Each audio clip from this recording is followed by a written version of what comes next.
Hey YouTube, Alex here, and in tonight's video, I want to answer the question, why Thailand a third time? And by the time this video gets published, I should also be wrapping up a video discussing my travel plans for the rest of 2021 and going into 2022. So in that video, you'll find out why I'm aiming for Thailand in the fall of this year, and that will be the third time I'm visiting Thailand.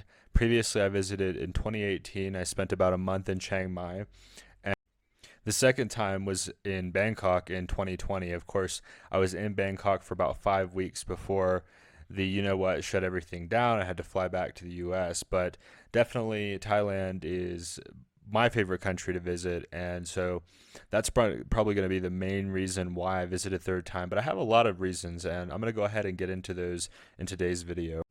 So the first and most obvious reason here is going to be that it's economical.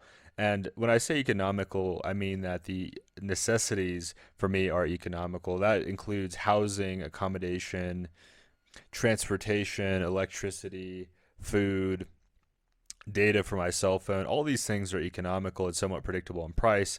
I can imagine I'll pay around $30 a month for data. I can imagine I'll pay maybe 400 to 500 a month in rent for a nice apartment, nice modern place.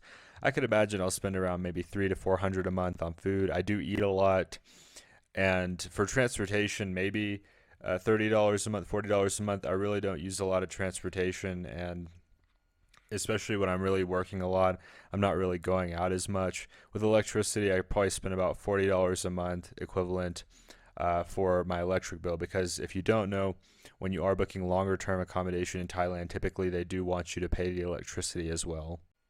So it's not just that those things are economical, it's that I can get fairly predictable with my costs on those. It's not going to be a ton of variation, unlike in some other countries where there's massive variations in what I'm spending.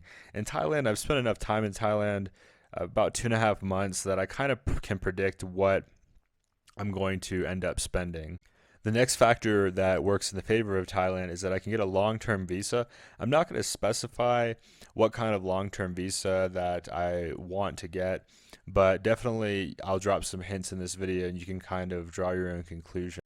It's important for me to have the proper visa because I always want to be legal when I travel, regardless of where I travel to, and that definitely includes my favorite places. So that's definitely something to consider, that I'm not just going to be going on a 30-day tourist visa. So the next reason that I want to go stay in Thailand for a while is that I can train Muay Thai at the source. So of course there's Muay Thai schools around the world, but Muay Thai is a Thai sport, and it could be described as Thai kickboxing. And I really like martial arts and mixed martial arts. I'm not looking to become professional or get hit in the head a whole lot, but I like the idea of being able to defend myself and also having a fun hobby, stay in shape, and meet other interesting people.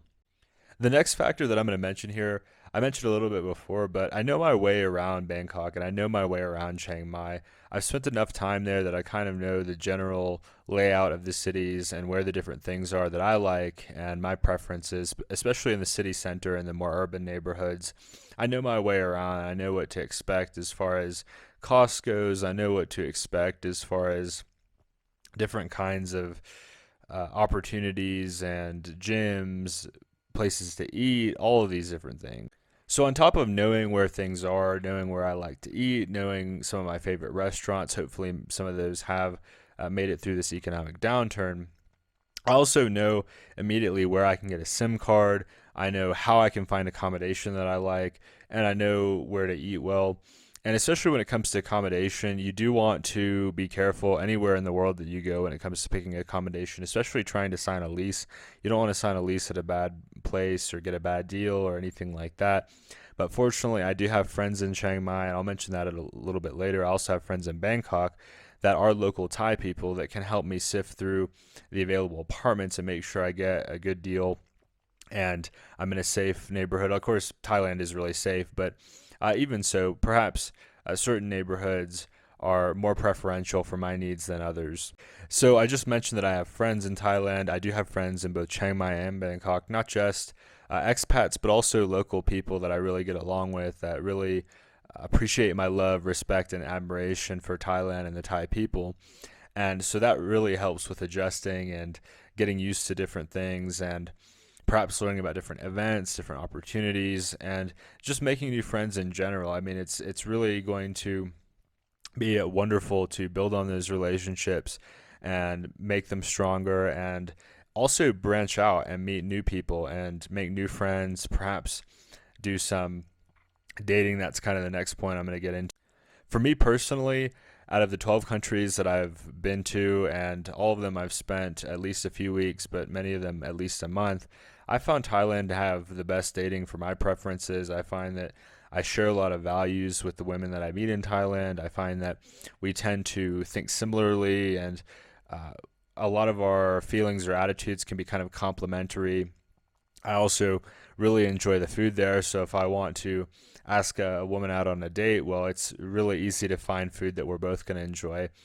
I really enjoy the various entertainment options there.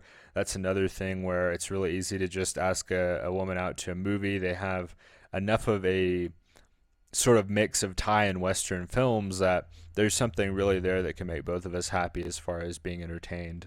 Another factor there, I'm not really looking to mistreat a potential partner at all, and that can be quite different from what I gather from some other people. And so that's something that does work in my favor, I think, is that I try to be respectful of anybody that I'm dating, and treat them the same way that I would want to be treated, as far as basic respect, kindness, and things of that nature. And so that's definitely something that I think that contributes to my positive experiences in dating in Thailand, is that I feel like my attitude is reciprocated more so than anywhere else I've been. Of course, there's wonderful people around the world, but I'm just speaking from personal experience. The next thing, and kind of the final point I'm going to make here, is that it's a short flight to Bali, it's a short flight to Laos, it's a short flight to Vietnam. Of course, presuming those places reopen to vaccinated travelers. If I do have a visa that allows for re-entry, then I'll be able to visit some of these places that I've really wanted to visit for a long time, but just haven't had the opportunity yet. And it's not just those places, but I'd also like to go back to Cambodia. I really enjoyed my time in Cambodia, and it'd be cool to go there for a week. I also enjoyed the Philippines. Maybe I could do a vacation there, depending on finances and time and all of that. But really, that's kind of another point, a bonus point that I'm going to make here, is Thailand is a really, really great base to travel from. So if you're looking to travel in Southeast Asia, you're looking to spend time in Southeast Asia, then presuming things go back to normal for vaccinated travelers, for people that are uh, complying, whether they really are wanting to or not, so that they can enjoy traveling, then Thailand is certainly going to be an option where you have the airport with the most international flights out of any airport in the world pre-pandemic, and I think that Thailand will and Bangkok will go back to that, because a lot of the things that are wonderful about it uh, can come back, in my opinion. The things that people enjoy as far as nightlife, the things that people enjoy as far as beach vacations and mountain vacations, and you really have a similar factor to the factor that you have here in Peru, which is you have a small country with a whole lot of cool things to do. So it's easy to get around Thailand, but you're not necessarily spending hours and hours and hours on a plane going from the mountains to the beach, or the beach to the beaches to the mountains, or a small town to a big city. A lot of these things are manageable time-wise. Of course, trains and buses are going to be slower, but it's worth considering that the tourism infrastructure is definitely strong there. And that's, if I had to give one more bonus point, it's that the tourist infrastructure makes it really, really easy to take a break there. I find it less the case in some other countries where you really have to go out of your way to take a vacation or to do something fun. But in Thailand, it's so easy. It's just the country is so used to tourism and the tourism business that they make it really easy to have a good time. So I hope these points have been helpful. I've talked about some of the reasons why I'm picking Thailand a third time. This time I'm considering 8 months to a year. I'd like to work on my computer science while I'm there, work on my programming. I was fortunate to get an A in computer science too, so I'm hoping all of this is enough to get me into the Oregon State online program, and to be able to sort of get buckled down and really focused on programming in a place that I feel is much more conducive to studying than anywhere else I've been, except perhaps for Japan, but Japan can get expensive. So I feel that Thailand is really the most efficient option. Talked about how I spent about 10 weeks there in total, that it's economical for all the things that I need. I can get a long-term visa and be legal, which that's a requirement for me, is that I follow all the laws, rules, and regulations of anywhere that I go. The next thing is going to be that I want to study martial arts. I want to study Thai kickboxing, and Thailand is the best place to study that. Of course, I know my way around Bangkok and Chiang Mai. The time that I spent there has been really valuable in getting acquainted with the layouts of the various cities and the dynamic, the speed of the city, and where to eat, where to stay. All these things are already things that I know about, know how to do, know how to handle.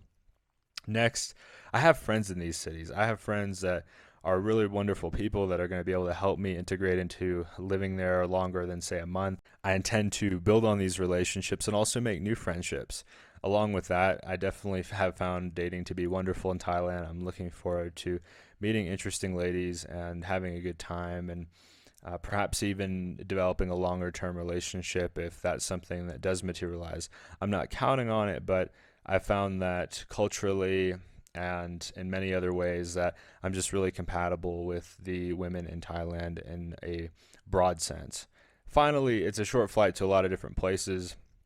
It's just a really easy place to be based out of if you're interested in traveling, presuming you get the right visa. So thank you for watching. Definitely give me a thumbs up. Definitely let me know what you think down in the comments. If you've been to Thailand, if you haven't been, if you want to go, why do you want to go? How long do you want to stay for? What is going to bring you there? And yeah, finally subscribe if this content has been helpful, and I'll see you soon. Until next time, Alex.